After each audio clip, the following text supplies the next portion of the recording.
Hi, I'm John Ed Mathison, and thank you for the privilege of sharing these thoughts with you. This week, we're sort of looking at a difficult subject. It's about death and how we deal with life and death.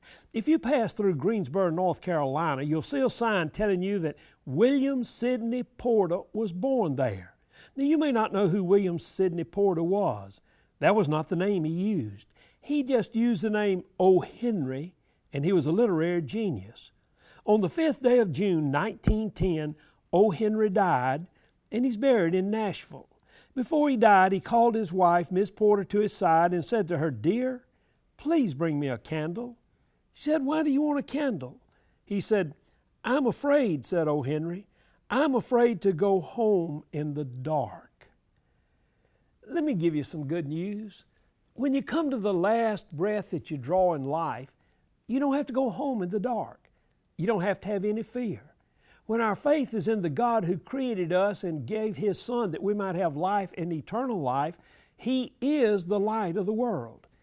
Death can be awfully frightening, but it never is when we face it in the faith that Christ has given us in our lives.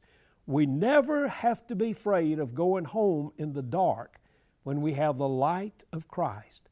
I hope you have that today, and I hope you live every day to its fullest, and when you go home, you'll never be in the dark.